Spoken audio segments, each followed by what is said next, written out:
¿sí? Voy a hacer un resumencito para empezar a perfilar desde acá.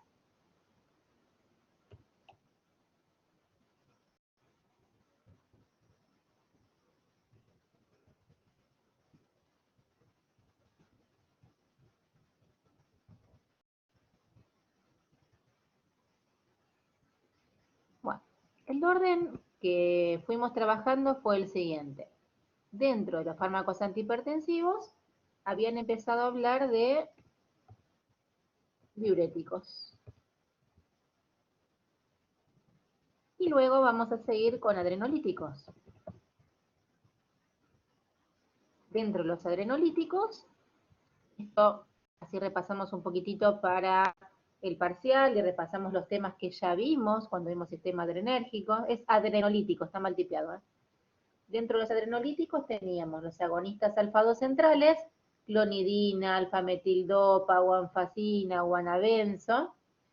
Tenemos los bloqueantes alfa, prazosin, terazocina.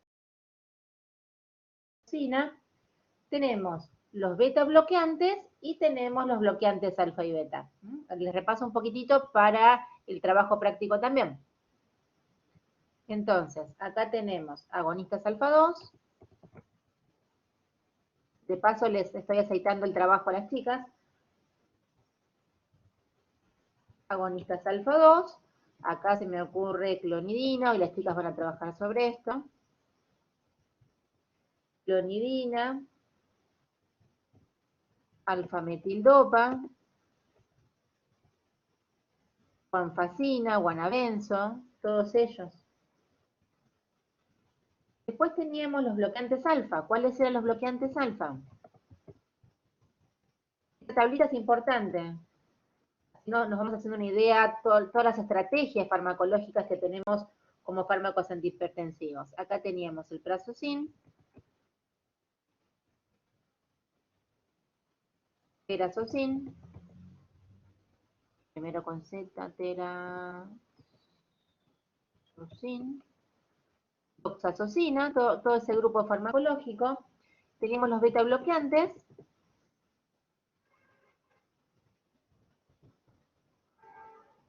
¿Cuáles eran los beta bloqueantes? Propranolol, atenolol, etcétera, ¿no es cierto? Y teníamos los bloqueantes alfa y beta. Ahora termino de tipear y lo van a ver. Los mixtos, ¿no? Acá teníamos el carvedilol y el labetalol.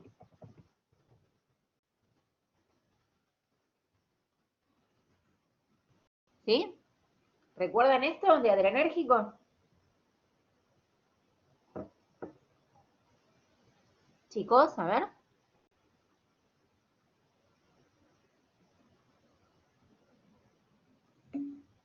¿Sí? Maxi, Cintia, Ariana. Bien. Entonces, hoy las chicas van a trabajar a este nivel. Ya habíamos visto los diuréticos.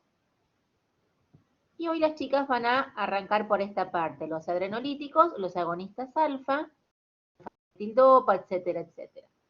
El viernes que viene van a seguir con las estrategias antihipertensivas, ¿sí?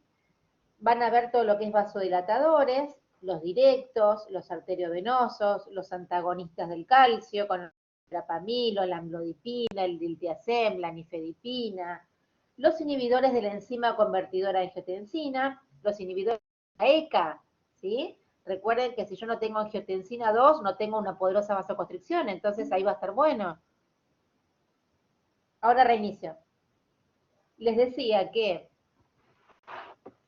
dentro de las estrategias antihipertensivas teníamos los diuréticos, los adrenolíticos, los vasodilatadores directos, arteriales, arteriovenosos, los antagonistas del calcio, el verapamilo, la amlodipina, el diltiazem, inhibidores de la ECA, el fármaco así como vedet dentro de los inhibidores de la ECA tenemos el enalapril, ¿sí? Inhibidores de la ECA están inhibiendo la conversión de la enzima convertida en angiotensina. O sea, me va a impedir que yo tenga angiotensina 2. La angiotensina 2, recuerden que era un poderoso elevador de la presión, ¿sí? Repasen, si no, un poquito el tema del sistema renina-angiotensina-aldosterona. A ver si se los puedo encontrar y lo ven. Seguro, sobre todo para los que no cursaron fisiología aún. A ver si tengo alguna imagen de eso, tal vez le ayude a interpretar mejor.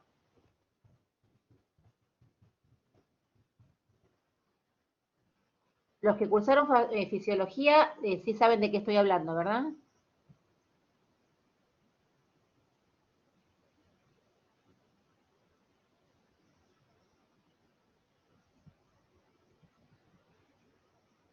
Chicos, ¿saben de qué estoy hablando? ¿Del sistema renina-angiotensina-aldosterona?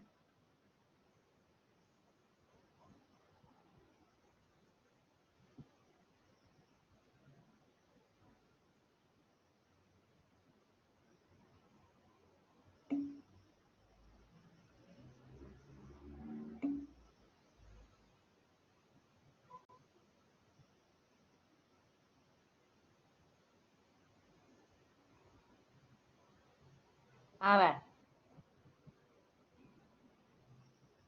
vamos a repasarlo un poquitito, porque veo que están ahí medio medio.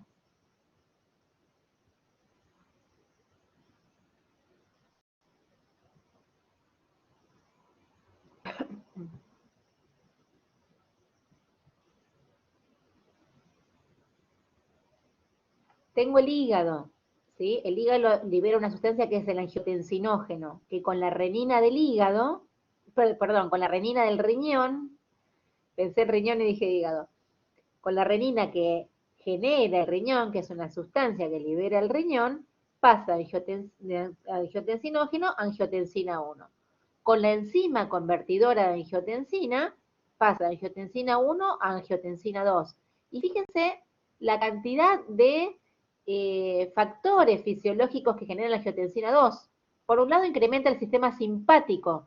¿Qué consecuencias voy a tener si se estimula el sistema simpático? A ver, empecemos a interpretar el organismo como un todo.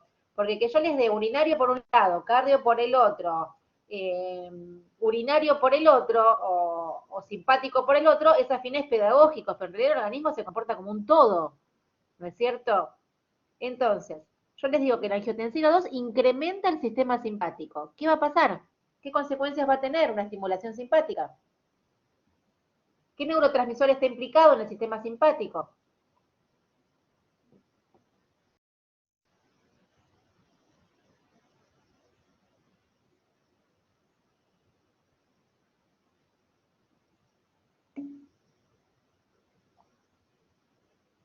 Uh -huh. ¿Y cuáles serán las consecuencias de estimular el sistema simpático?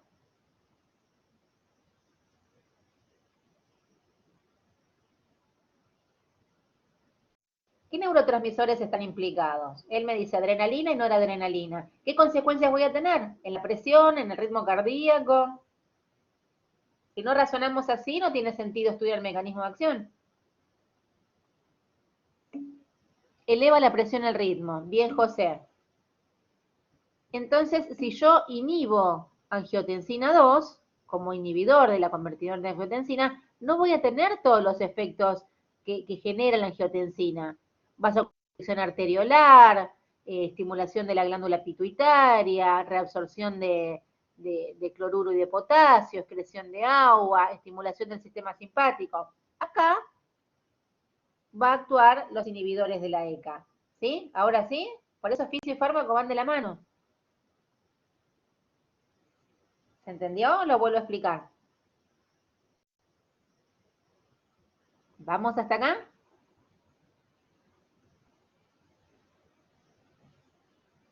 ¿Sí? Bien. Entonces, les decía, resumiendo un poquito, volvemos a nuestro esquemita.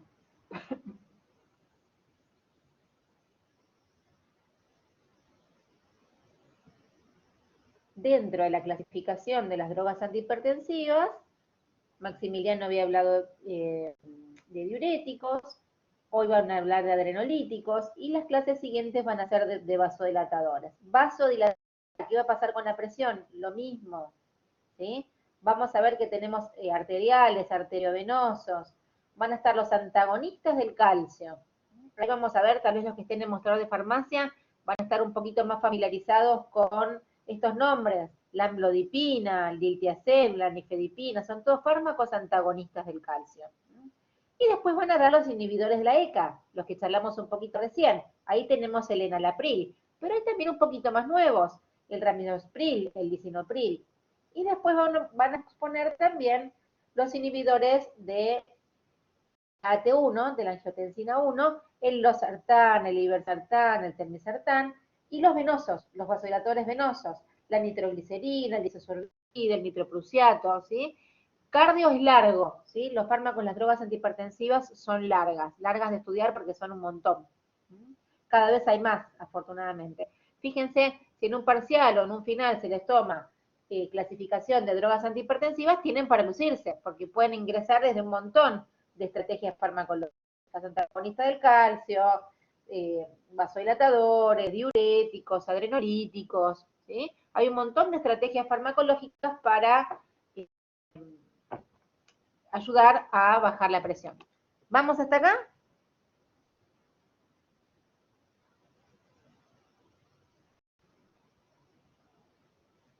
¿Se entendió la clasificación? Muy bien. Voy a silenciar el micrófono, le voy a dar lugar a los chicos que exponen. ¿Saben cargar contenido o quieren que los ayude un poquito?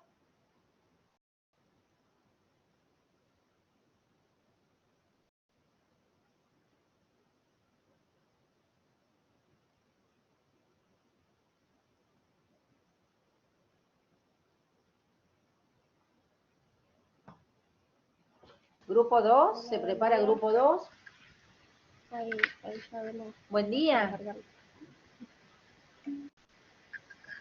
Bueno. Lucero Velar.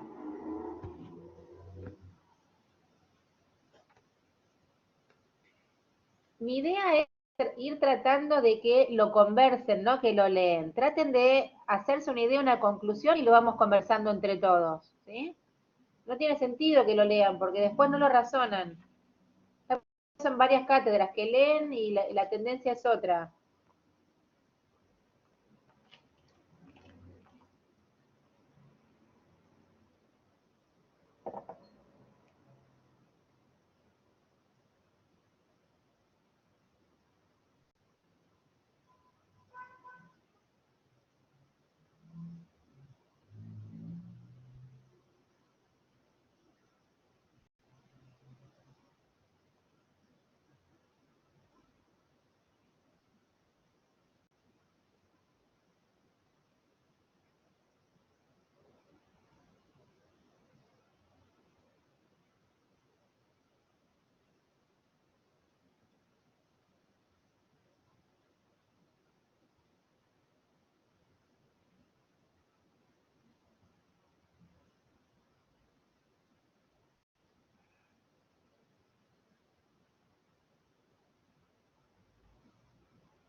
A ver, chicos, ¿necesitan ayuda?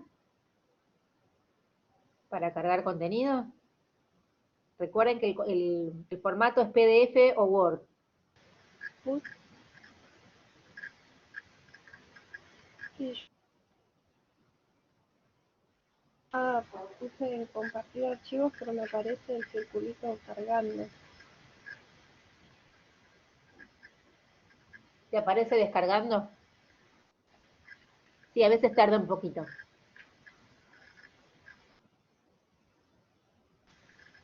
No, no.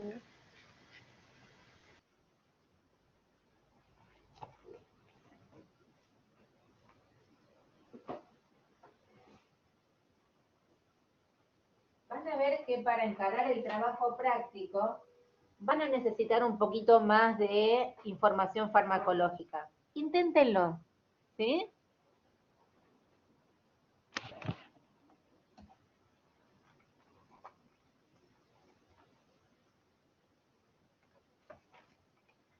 Tengo la semana que viene que terminamos con cardio, grupo 3 y 4, ¿verdad?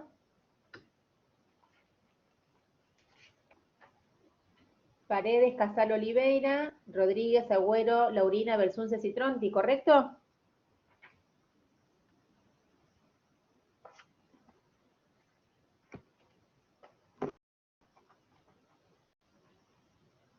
Correcto. Bueno.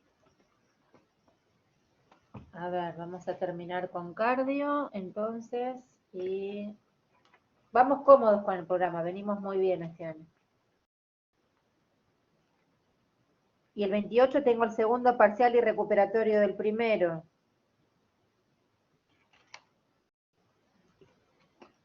Bien, tendría que ir pidiendo aula.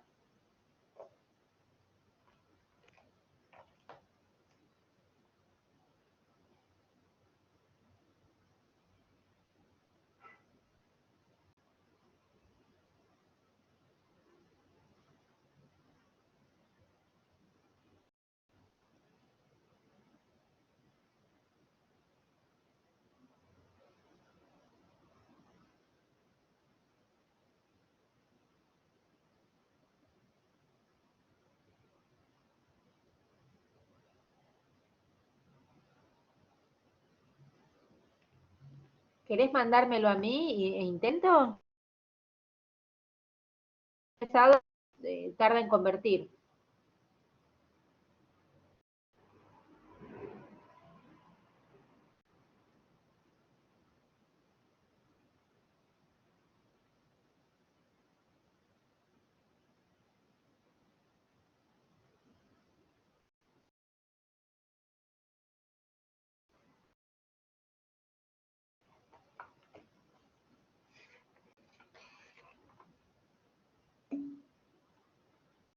¿Está cargando? Bueno.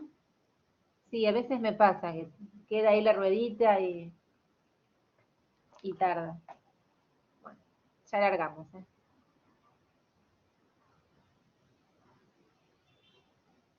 Les decía que venimos bien, venimos cómodos con el programa, un tema por perfecto.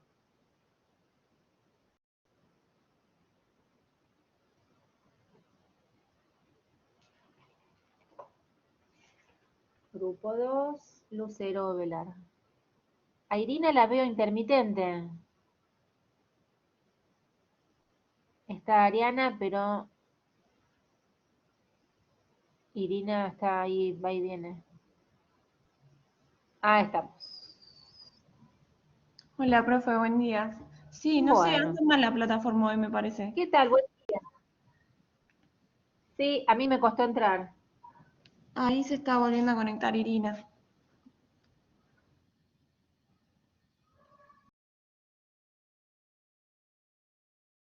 Traten de, en la medida de lo posible, no ir leyendo, lo vamos a ir conversando, ¿sí?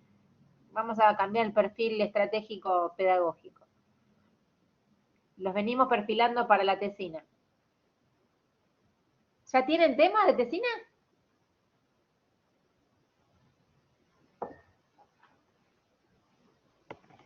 Esperen quinto, quinto es muy lindo. Es el tema que más les gusta de la carrera. ¿Alguien tiene tema ya? Hay gente que entra a la carrera y dice, me quiero dedicar a esto. ¿Todavía no? Bueno, esperen quinto. Quinto es muy lindo. Fármaco 2 es muy linda, clínica es muy linda, tóxico es muy linda. Cuarto y quinto son los más lindos. No porque los dé yo, pero son los más lindos. Práctica es linda.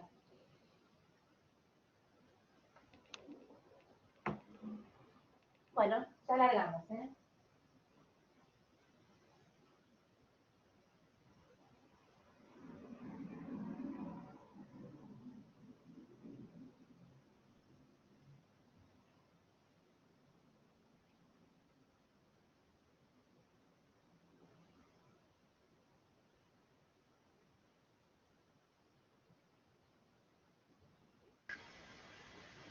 Hola, ¿se me escucha?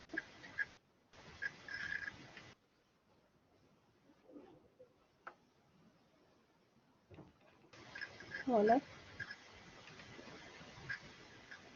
Sí, te Tenía la escucho. señal. No sé qué pasó. Cuando quería ¿Mm? cargar el power se me ponía a reconectarme y se me salió. Bueno, ahí te escuchamos. Cuando quieran empiecen. Bueno,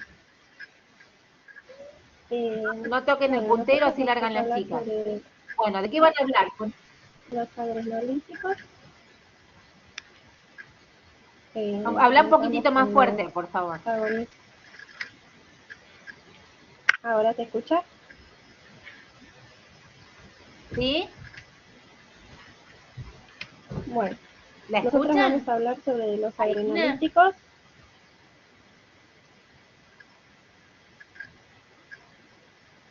Tenemos Sí. primero los agonistas alfa-2 centrales, donde se encuentran la alfa-metildopa y la clonidina, que son los que vamos a explicar. Bueno, por un lado está la alfa-metildopa,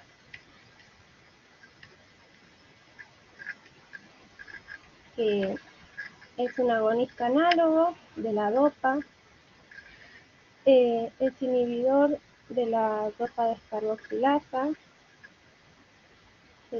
Esta enzima descarboxila la dopa para convertirla en dopamina. La metildopa es una droga de un uso extensivo en terapia antihipertensiva. Bueno, ahí tenemos una cajita de Aldomet que es muy dispensada en las farmacias, una de las marcas que más se lleva. Bueno, el mecanismo de acción es que se distribuye ampliamente, sufre el proceso de recaptación neuronal y es biotransformada por la dopa descarboxilasa y se transforma a alfa-metildopamina. Luego ingresa como si fuera dopamina al ángulo adrenérgico y allí se transforma en alfa-metil-noradrenalina. Esto lo hace por la enzima dopamino beta hidroxilasa. Bueno, la metilnoradrenalina es liberada en el proceso exocitóxico, que es un fenómeno agonista de los receptores alfa-2 presinápticos, que cuando se activan inducen un mecanismo de autorregulación negativo. Esto ocurre inhibiendo la liberación de noradrenalina con el consiguiente efecto simpático-lítico. La metildopa actúa en el sistema central al nivel del núcleo tracto solitario y el núcleo ambiguo. La respuesta sináptica noradrenérgica refleja varios estímulos. En estos nacen dichos núcleos para alcanzar los centros de control en el bulbo.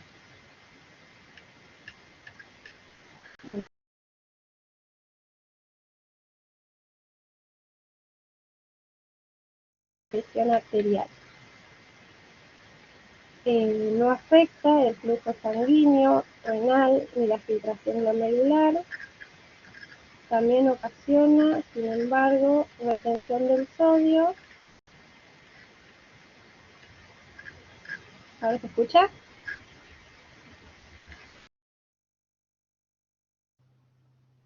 Sí, escucho. Hola. Sí, se te escucha. Entrecortado, pero se escucha. Se había cortado.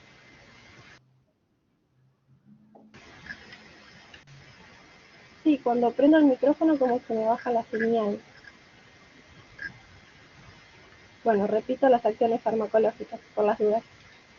Decía que la metildopa reduce la resistencia periférica y la presión arterial, que no afecta el flujo sanguíneo renal ni la filtración glomerular, que ocasiona, sin embargo, la retención del sodio e incrementación de la prolactina plasmática. Este efecto contamina en el sistema nervioso central, secreción de proclatina.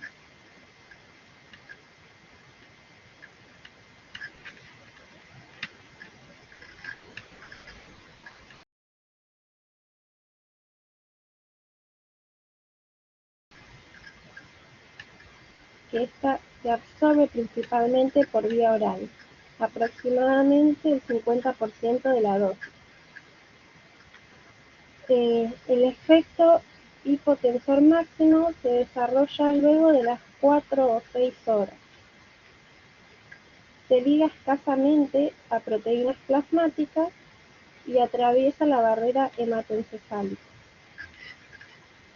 La metildopa pasa a través de la placenta y se excreta por la leche materna. También se metaboliza en el hígado y en el intestino y es eliminada por la función glomerular. Bueno, su vida media plasmática es de 2 horas aproximadamente. Sus usos terapéuticos es que se usa para el tratamiento de la hipertensión arterial moderada o también grave. Actualmente los inhibidores adrenérgicos de este tipo se utilizan en la segunda etapa del tratamiento para pacientes que no responden a terapias con monodroga. Ajá. O sea, no sería un fármaco. Se lo administra también junto con diuréticos y acídicos. Sí. Perdón, se me cortó.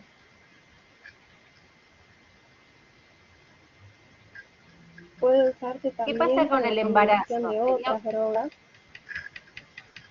¿Sería un fármaco de elección en embarazo, por ejemplo? Sí, a eso iba también, que sí, es Bien. muy útil en el manejo de la hipertensión para el embarazo. Claro.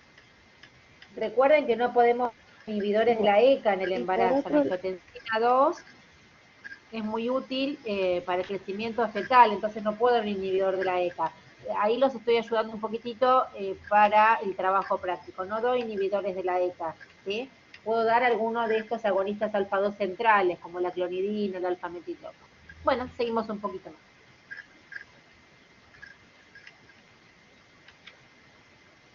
Bueno, por otro lado tenemos Es clonidina. la clonidina. Clonidina. Perdón, ahí está mal tipeado. Sí, está mal tipeado. Bueno, es un derivado imidazólico, es agente de mayor uso, son drogas muy liposolubles que atraviesan fácilmente la barrera hematoencefálica. Bien. Tenemos que el mecanismo de acción son agonistas adrenérgicos que actúan a nivel central, desencadenando un efecto simpático sobre los centros vasomotores, hipertensión arterial y Simpaticolítico. Bueno, escúchame, no es un efecto sí, simpático. Si un efecto simpático te elevaría la presión, es un efecto simpaticolítico. simpaticolítico. Debe estar seguro. Sí, Bien. Bueno, con dosis altas o cuando se administran por vía intravenosa pueden activar también los receptores alfa 2 o sinápticos del músculo liso vascular. Las acciones farmacológicas también son muy similares a la alfa-metildopa, producen un descenso de la presión sistólica y diastólica, una disminución del volumen minuto y bradicardia. Puede desarrollar hipotensión ortostática por disminución del retorno venoso. El flujo sanguíneo renal ¿Cuál sería y la a ver, a filtración todos les pregunto? glomerular no se altera. Esperame un cachitito, Irina, esperame un cachitito. Le pregunto a todos, ¿Sí? ¿cuál sería la hipotensión ortostática? A ver. Aquella una hipotensión ortostática. Es decir, ¿qué significa? A ver si alguien sabe. Maxi, Naila, María Evangelina. ¿A qué llamamos hipotensión ortostática? ¿Qué quiere decir eso? ¿Qué pasa con la presión? A ver. Hola, profe. Es cuando te baja la Sí, presión, cuando te decime. levantas de golpe. Cuando uno se levanta de golpe, por ejemplo, que le baja la Claro, presión. claro. O sea, sería la incapacidad del cuerpo para equilibrar la presión cuando se mueve rápidamente. Son cambios drásticos, cuando haces un cambio drástico en la posición cuerpo, o sea, estás acostado, incorporás, vas a estar acostado, estar de pie, ¿sí? Dura unos segundos, unos minutitos. Eso es lo que ella hablaba como hipotensión ortostática. Muy bien, seguimos un poquitito más.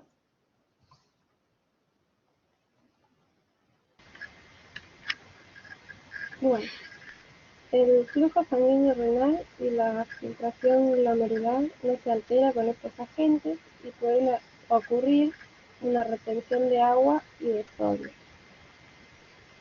Es conveniente que con el uso de conjuntos de un diurético antiacídico, como en el anterior. Bueno, también la clonidina puede ser especialmente útil para tratar las reacciones hipertensivas de la mujer menopáusica.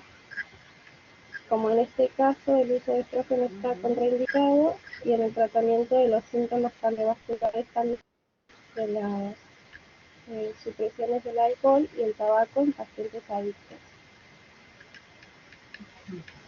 Sí, también lo van a ver la clonidina como coadyuvante en quirófano para anestesia, y lo van a ver para adictos también cuando cursen toxicología el año que viene. Tiene un montón de usos la clonidina. Bueno, ¿qué tenemos acá? Bueno, A por ver, otro lado bloqueadores tenemos adrenérgicos. bloqueadores adrenérgicos, alfa 8. Vamos con los alfa. Muy bien, Yo muy bien. me voy a centrar en los prazosin.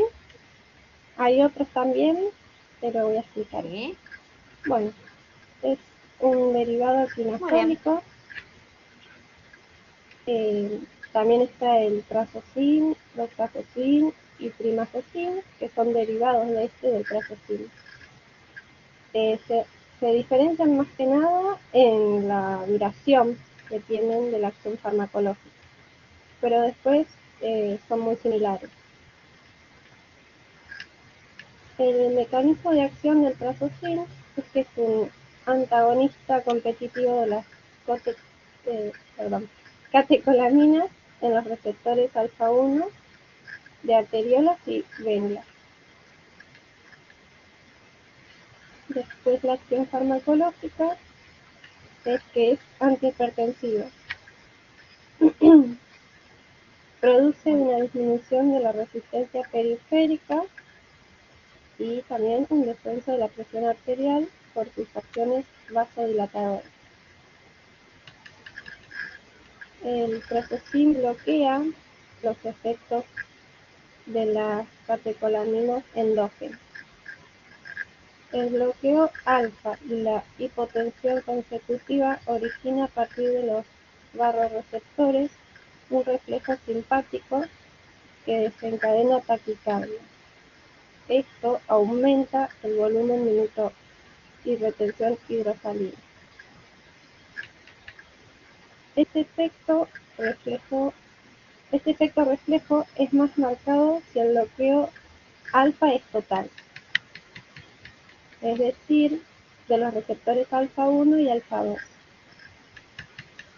Por otro lado, tenemos que en pacientes con insuficiencia cardíaca congestiva reduce la presión arterial y la presión venosa pulmonar. También la Muy presión bien. auricular derecha. Sí. ¿Qué sería el paciente con insuficiencia cardíaca congestiva? ¿Cómo se siente un paciente? Habíamos definido eso, o lo habrán visto en fisiología. Insuficiencia cardíaca congestiva. ¿Qué será eso? A ver.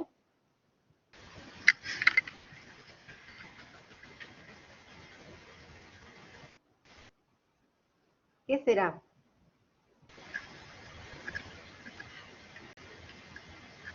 Creo que Maxi había hablado de eso. Cuando no ¿Qué pasaba con oxigena ese corazón? bien. O sea, el corazón cuando tiene una insuficiencia cardíaca congestiva no puede bombear sangre, ¿sí? No puede bombear sangre al organismo. Eso es una insuficiencia cardíaca congestiva. Insuficiencia cardíaca Cuando el congestiva. corazón ya no puede bombear bien. Pero bueno, y van a ver que tiene distintos grados, grado 1, 2, grado 3. ¿Sí? Hay otras formas después de categorizar la insuficiencia cardíaca, ¿no? Por ejemplo, el lado del corazón afectado, derecha versus izquierda, ¿no es cierto? Si el trastorno se debe a un bajo gasto, una elevada resistencia, si hay un deterioro funcional, de acuerdo a los estadios, ¿sí? Más en países industrializados que en el resto. Y por distintas causas, ¿no es cierto? Una cardiopatía isquémica, una infección, una hipoxemia, una arritmia, en el embarazo, ¿no es cierto? El embarazo también por elevación del gasto cardíaco, por una miocarditis, por endocarditis infecciosas, pero más que nada es la incapacidad del corazón a contraerse, a bombear sangre con volúmenes minutos adecuados. Entonces el corazón se vuelve fofo, ¿sí? No tiene una buena contracción y ahí tenés edema. Bueno, seguimos un poquito más. Seguimos, vamos bien. Bueno, justo se me desconectó el tiro. Bueno, también puede ser un agente alternativo en la insuficiencia cardíaca congestiva o en combinación, puede ser solo o en combinación con diuréticos. Muy bien. Es interesante destacar que los agonistas alfa selectivos producen un descenso del colesterol. En este sentido, anticonceptivos que pueden producir este efecto. También tenemos los usos terapéuticos. El Prasucin puede estar mejor indicado en pacientes hipertensos con hipercolesterolemia y con hipertrofia ventricular izquierda y signos de prostatismo.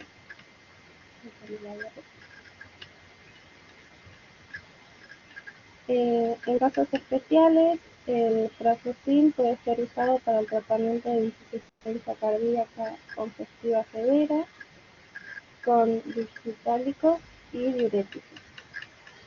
Recuerden, los digitálicos lo Y por vieron. último,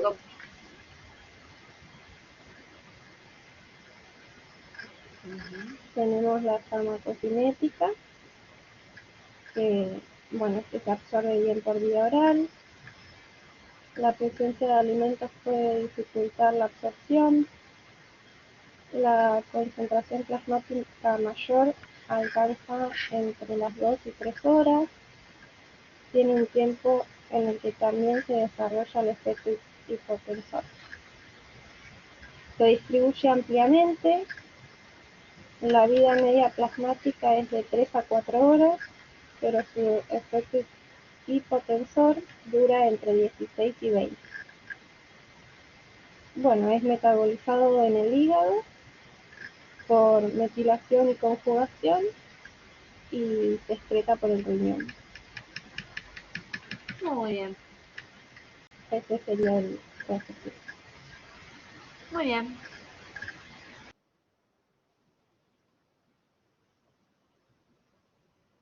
Pero vamos con el propranolol, seguimos un poquitito.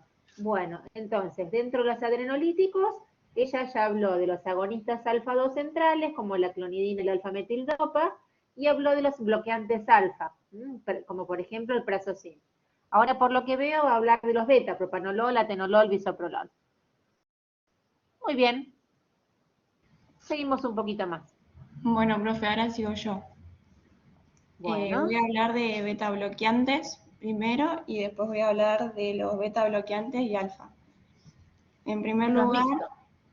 voy a hablar de los beta bloqueantes, que son agentes bloqueantes beta adrenérgicos, ya que bloquean los efectos de la hormona epinefrina, también conocida como adrenalina. Muy bien. Por lo tanto, hacen que el corazón lata más rápido, más despacio, perdón, y con menos fuerza. Y además también disminuye la presión arterial. Ayuda a ensanchar las venas y las arterias para mejorar el flujo sanguíneo. Los beta bloqueantes se dividen tienen receptores beta 1 y beta 2. Algunos bloqueantes son selectivos, es decir, que bloquean más los receptores beta 1 que los receptores beta 2. Los receptores beta 1 controlan la frecuencia y la fuerza del latido cardíaco. Los beta bloqueantes no selectivos bloquean tanto los receptores beta 1 como los beta 2. Los receptores beta 2 controlan la función de los músculos lisos, que controlan las funciones del organismo, pero que la persona no puede controlar en forma voluntaria.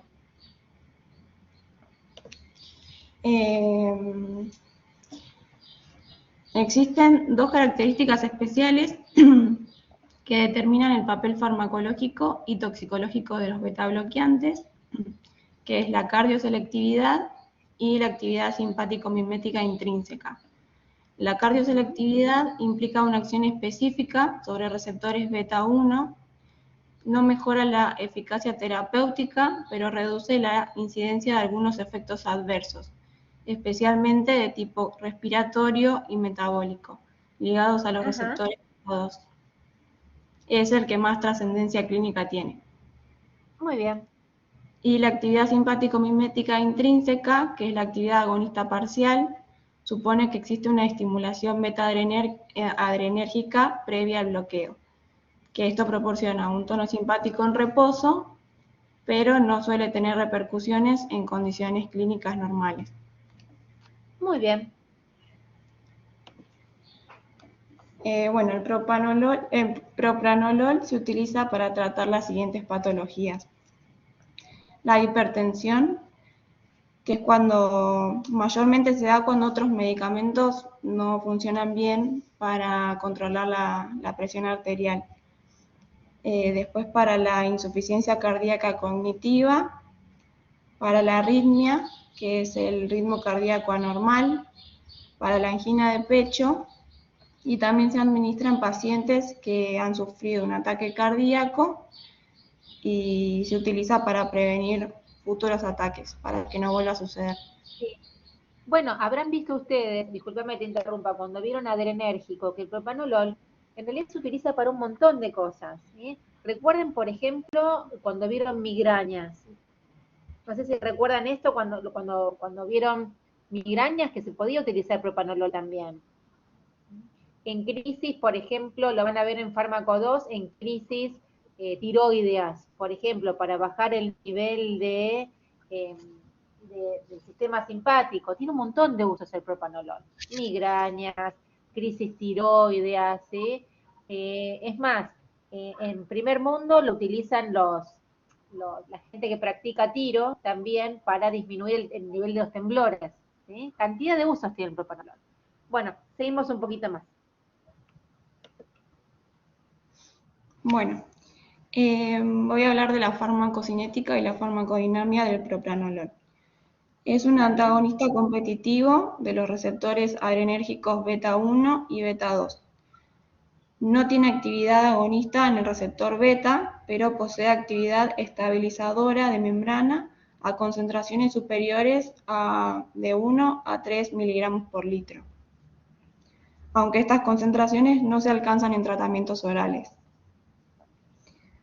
Luego de la administración intravenosa, la vida media plasmática del propanolol es de aproximadamente 2 horas y la cantidad de metabolitos en relación con el medicamento original en la sangre es más baja después de la administración oral. Bueno, el hígado remueve hasta un 90% de la dosis oral con una vida media de eliminación de 3 a 6 horas.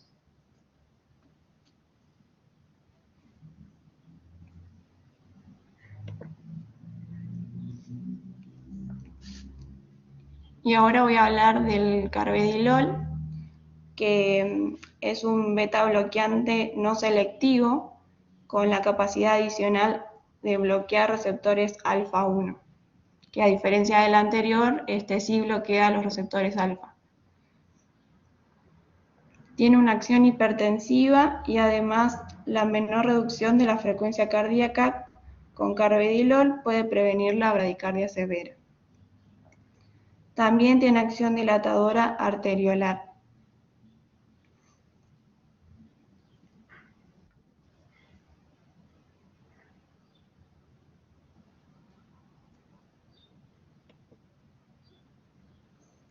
Bueno, el efecto antihipertensivo se debe a los siguientes efectos fisiológicos.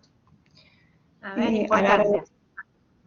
la reducción del rendimiento cardíaco, a la disminución de la liberación de renina, que es una hormona producida por los riñones.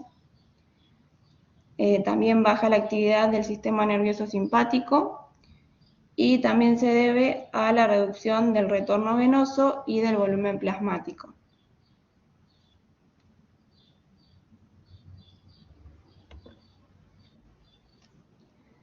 El carvedilol es un agente cardiovascular de acción dual que en el mismo intervalo de dosis proporciona un bloqueo selectivo y vasodilatación mediada principalmente por su bloqueo selectivo del receptor alfa 1.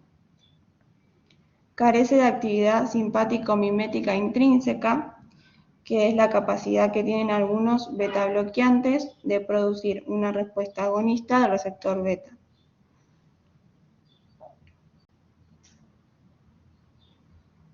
Y al igual que el propanolol, tiene actividades que estabilizan la membrana. Ajá.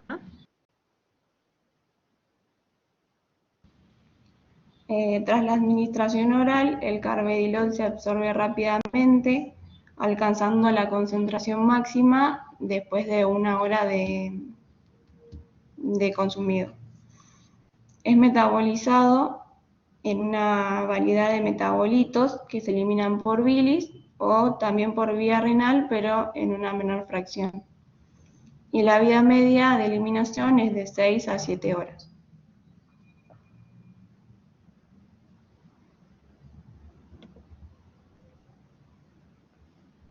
Bueno, y acá tenemos una conclusión en la que decimos que, bueno, todas las drogas que mencionamos se utilizan para reducir la presión arterial. Todas actúan de diferentes maneras y en lugares específicos del organismo, y que deben ser utilizadas con mucha precaución y deben ser prescriptas por el médico, ya que pueden interactuar con alguna otra medicación que se esté utilizando, ya sea para la misma patología o para otra, ya que actúan con esta y pueden producir algún efecto contrario en el organismo. Muy bien. Bueno, acá tenemos la bibliografía y también buscamos Importante. algunos videos para Sí, mostrar. los vi. Están buenos, me gustaron. Bueno, Eh, ¿sabés cómo subir videos? ¿O te no, ayudo? nunca lo hice, pero bueno, puedo probar. Mirá, yo te voy guiando. Sí, Fíjate donde tenés los participantes. Primero tenés que tener cargado en YouTube, abrir YouTube. Sí, los tengo abiertos ya los videos. Sí, sí. ¿Viste dónde están los participantes? Sí. Abajo, al lado de la burbuja del chat, a la derecha tenés, es como un cuadradito con una flecha para la derecha. Sí. Ahí te posicionás y te va a desplegar un panel. ¿Sí? Sí, compartir El contenido. primero no, el segundo. No, compartir aplicación y pantalla. Ujú. ¿Estás? Sí. Bien, fíjate que te aparece la pantalla y te dice ventana o a la derecha pestaña de Chrome o pestaña lo que tengas. Ajá, sí, acá ya lo Elige encontré. lo que quieras compartir. Bien. A la derecha te ¿Ahí dice se ve? pestaña de algo. ¿Fijaste? ¿Ahí se ve? Todavía no, esperá. Ahí Sí. está, ahí se ve. Bueno, lo que tenés que hacer ahora es darle clic en inicio, el triangulito, y maximizar la pantalla. Clonidina. Ahí está, agrandá, dale, vas bien. La clonidina es un fármaco Agrandá si lo derivado vemos mejor. imidazólico. Este Bien, fármaco silenciamos actúa micrófono. como agonista de los receptores adrenérgicos alfa-2. Estos receptores actúan como reguladores propios en las neuronas noradrenérgicas del sistema nervioso simpático. Su activación tiene como resultado la inhibición de la liberación de norepinefrina, disminuyendo así el flujo simpático. ¿Qué hago, profe? ¿Silencio mi micrófono? El tuyo sí, porque si no se duplica el sonido.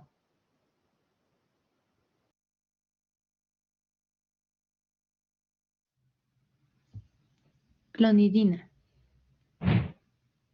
La clonidina es un fármaco derivado imidazólico. Este fármaco actúa como agonista de los receptores adrenérgicos alfa-2. Estos receptores actúan como reguladores propios en las neuronas noradrenérgicas del sistema nervioso simpático. Su activación tiene como resultado la inhibición de la liberación de norepinefrina, disminuyendo así el flujo simpático. Farmacocinética. Su biodisponibilidad es alta, aproximadamente del 80%. Su unión de proteínas también es alta. Se metaboliza principalmente por el hígado y se elimina principalmente por los riñones. Al disminuir la respuesta adrenérgica, este fármaco promueve la disminución de las resistencias periféricas, disminuyendo así la tensión arterial. También se usa como coayudante en el síndrome de abstinencia.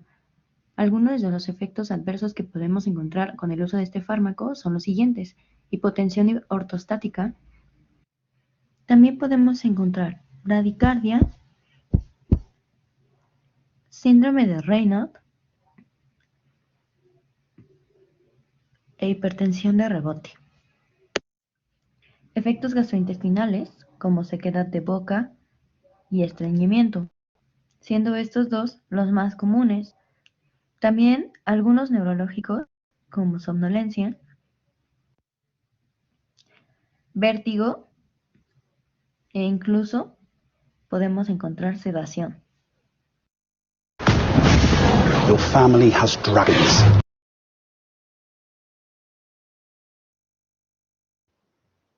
Bueno, muy bien, aprendiste ahí a cargar contenido, bárbaro. ¿Qué más tenemos? Estaban buenos los videitos, ¿eh? Sí, sí, ahí ¿Querés voy cargar con uno los más? otros. Aparte de esta hay 3 más. Duran poquito igual, no sé si quiere que pase todos. Sí, son poquitos. Sí, Dale. estamos bien con el tiempo, estamos cómodos. Ahí Total voy con duran el 1 o otro. 2 minutos, yo los revisé. Dale, son Sí, sí, cortitos. son poquitos.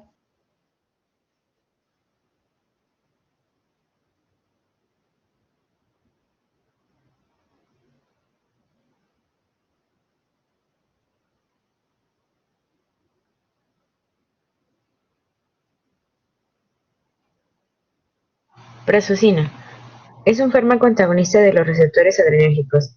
En general, estos antagonistas son productos que inhiben la interacción de norepinefrina, epinefrina y otros productos simpático-miméticos con los receptores alfa.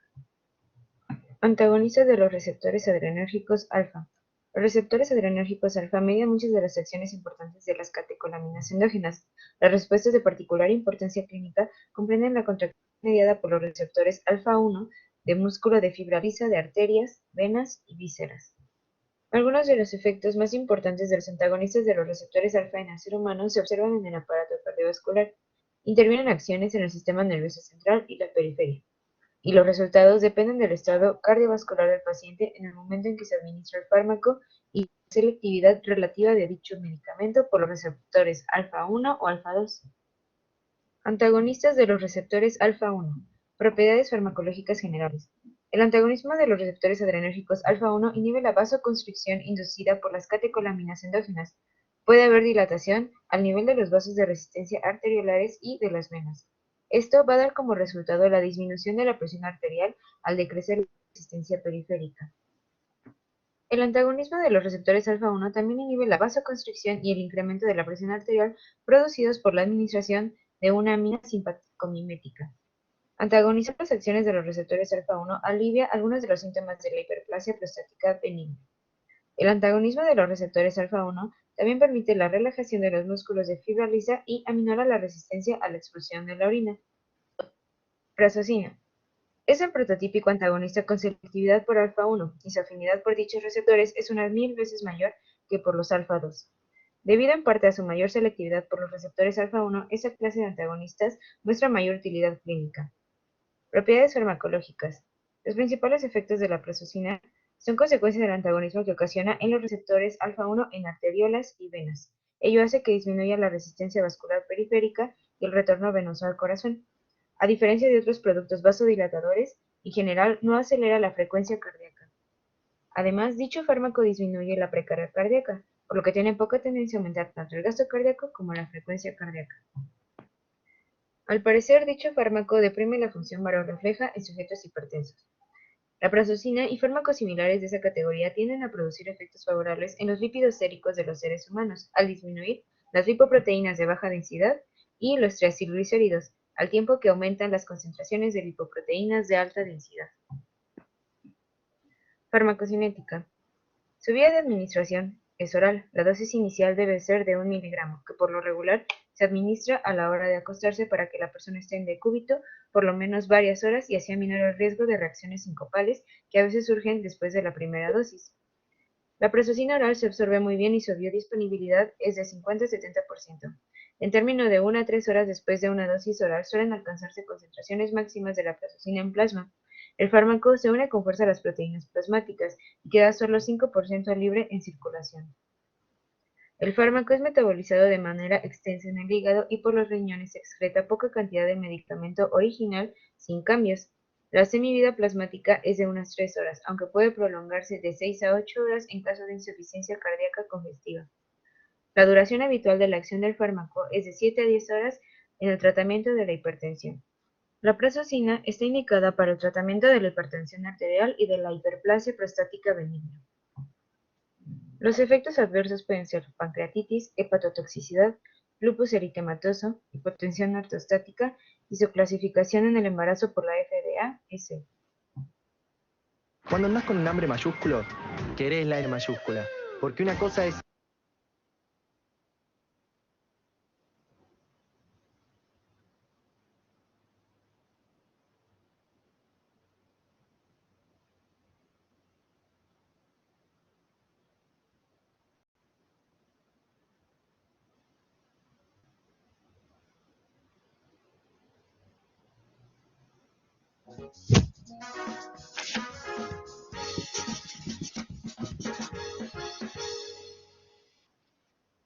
¿Qué es el propranolol? Te invito a que te suscribas al canal en YouTube, a que nos sigas en el grupo de asesoría para pacientes con enfermedades hepáticas en Facebook. Y si te gusta este contenido, puedes darle un like o recomendarlo. Los pacientes con cirrosis hepática presentan algunas alteraciones en la vasculatura o en los vasos sanguíneos que se reciben a través del hígado. Esto puede ocasionar que se formen varices o dilataciones de estos vasos sanguíneos en el estómago y en el esófago, conocidos como varices esofágicas o varices gástricas. El propranolol es un medicamento antihipertensivo, lo que hace es reducir la presión arterial sistémica. Sin embargo, se sabe que tiene una selección muy particular, reducir también la presión que ocurre dentro del hígado y que se llama hipertensión portal. ¿Cuáles son las indicaciones del propranolol?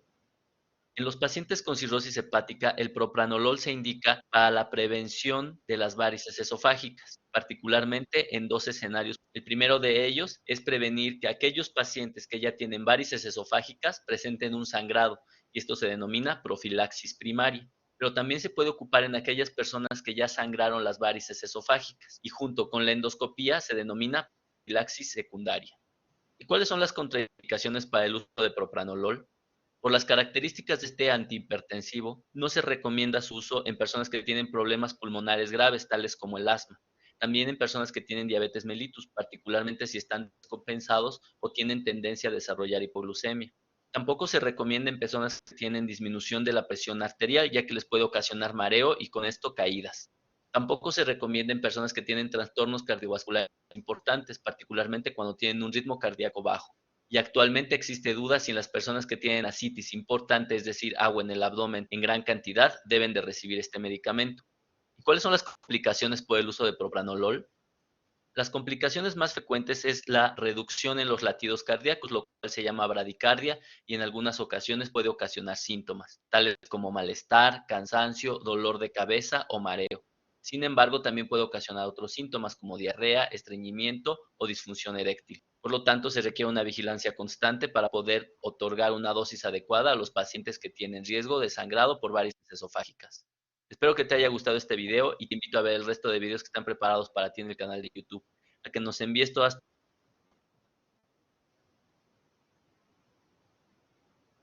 Queda uno, ¿no? Creo que era el último. Sí, sí, queda uno solo. Bien.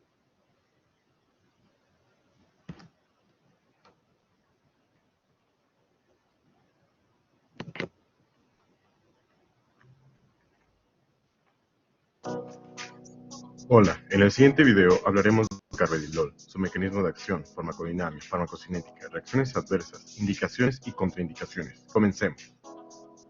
Existen diversos bloqueadores de receptores beta-adrenérgicos indicados para diversas patologías como hipertensión arterial, angina de pecho, arritmias cardíacas e insuficiencia cardíaca. Estos medicamentos están clasificados en 3 generaciones. Carvedilol pertenece a la tercera generación, específicamente a los bloqueadores beta no selectivos. Mecanismo de acción. Es antagonista de los receptores beta-adrenérgicos, con mayor efecto sobre beta-1, beta-2 y alfa-1, haciendo que este fármaco posea un efecto vasodilatador, con reducción de la poscarga, disminución de la frecuencia cardíaca y disminución de la presión arterial sistólica. También posee actividades adicionales que le dan propiedades cardioprotectoras. Estas actividades adicionales le dan propiedades cardioprotectoras. Se debe a que suprime la biosíntesis de especies reactivas del oxígeno y se fija a ellas, asegurando la protección cardiovascular por sus acciones antiaterogénica, antiisquémica, antihipertrófica y antiarrítmica. En cuanto a su farmacocinética, posee una vía de administración oral. Tiene una biodisponibilidad entre 25 a 35%. Su volumen de distribución aparente y su unión a proteínas son altas. Su metabolismo es principalmente hepático. Su excreción es principalmente por heces y su vida media de alimentación es entre 7 a 10 horas. Indicaciones: insuficiencia cardíaca, hipertensión y deterioro de la función ventricular izquierda. Acciones adversas: bradiarritmia, hipotensión, edema periférico, mareo, disfunción eréctil, fatiga, bloqueo aurículo-ventricular. Está contraindicado en pacientes con hipersensibilidad al fármaco, asma, bradicardia severa, bloqueo aurículo-ventricular grado 2 o 3 e insuficiencia cardíaca grado 4. Agradezco tu atención durante este video. Esto sería todo de mi parte. Espero poderte haber ayudado a entender este fármaco. Hasta la próxima. Bueno, muy buenos, ¿eh? Me gustó. Muy buenos. Dejamos de compartir un poquito. Bueno, vamos a ir resumiendo entonces. Me gustó, ¿eh? La verdad estuvieron buenos, cortitos, sencillos. Bueno, vamos a darle un poquito de forma a esto, ¿sí? Las chicas trabajaron sobre todo esto hoy, ¿sí? Sobre los adrenolíticos. Agonistas alfa 2, bloqueantes alfa, bloqueantes beta, bloqueantes alfa y beta. Voy a borrar un poquitito. Les doy tanto énfasis porque suelen ser preguntas de parcial y de final. Entonces, seguimos con la clasificación.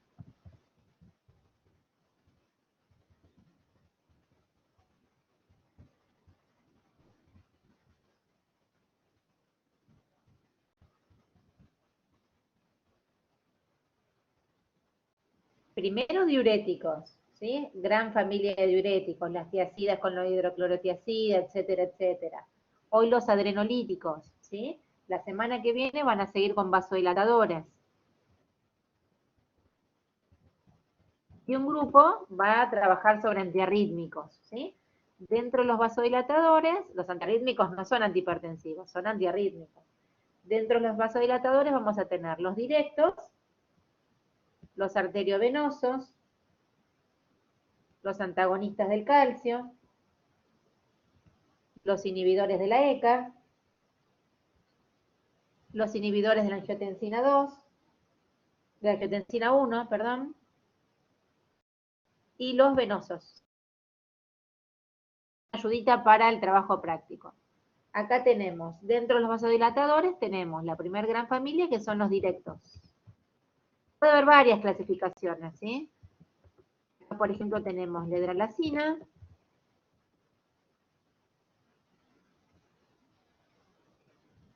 muy importante. Tenemos los arteriales y venosos.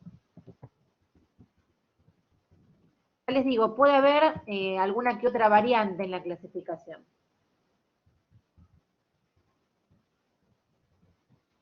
Acá tenemos el nitroprusiato, tenemos los antagonistas del calcio,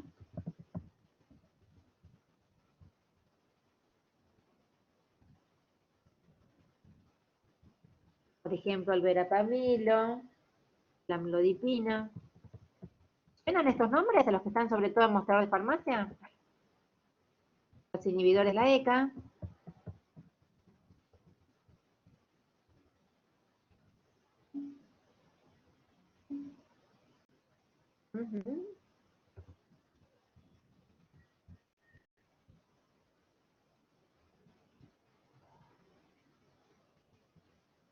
Inhibidores.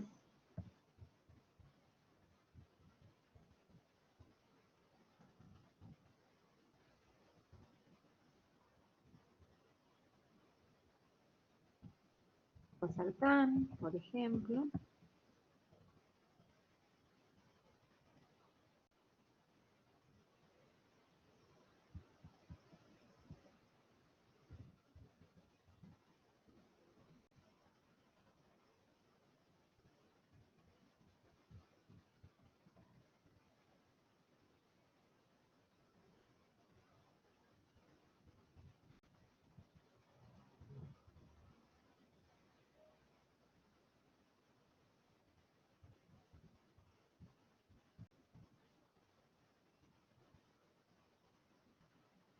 Fíjense que, por ejemplo, la nitroglicerina, perdón, el nitroprusiato es venoso, pero puede estar como arterial, porque es arteriovenoso.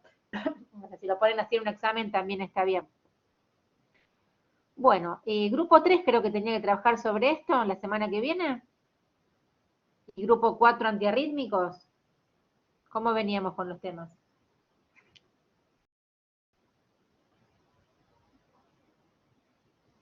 Grupo 3 y 4. Grupo 3 trabaja sobre vasodilatadores. Grupo 4 sobre antiarrítmicos. ¿Está bien lo que digo? Bien. Vayan leyendo de a poquito porque tenemos el parcial encima. Estén atentos a los anuncios porque una semana antes más o menos Decanato me da el aula. ¿Sí? O sea que si el parcial es el día 28 del 10, es presencial a las 8 horas en la universidad. Yo creo que el 21 más o menos la semana que viene estén atentos a los anuncios que me van a dar aula. ¿Sí? Si es presencial, si es a las 8, podemos hacer de 8 a 10 parcial y de 10 a 12 recuperatorio. ¿Les parece? Del primero. Así los que tengan que que recuperar, que no tengan que recuperar, listo, se van. O podríamos hacer al revés, los que tengan que recuperar de 8 a 10 y los que quieren rendir parcial a las 10 de la mañana. ¿Qué quieren hacer?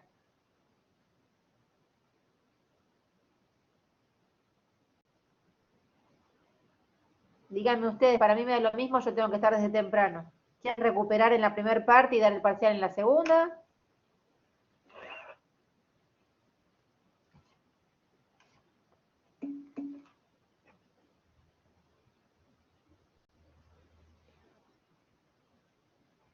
Bueno, entonces vamos así.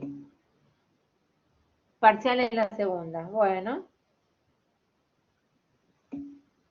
Bueno, entonces resumimos.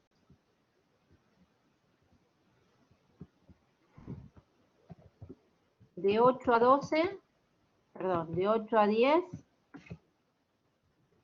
recuperatorio. Así descansan un poquitito más.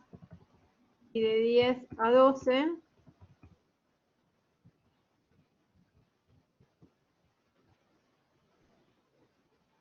¿de acuerdo?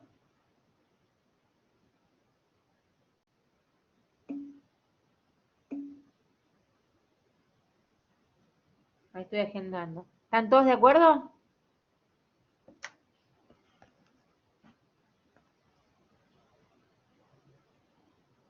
Euge, Cintia, Anita. Bien, entonces quedamos así. Viernes 28 del 10. Recuperatorio de 8 a 10. Ahí estoy agendando. Y de 10 a 12, segundo parcial. Temas hasta el viernes 21 inclusive, o sea, hasta cardio inclusive. Bueno, ¿qué hora es? Ah, 10 menos 20. Bueno, descansamos 20 minutitos y vamos a la parte práctica, ¿sí? 10 en punto, migramos a la parte práctica.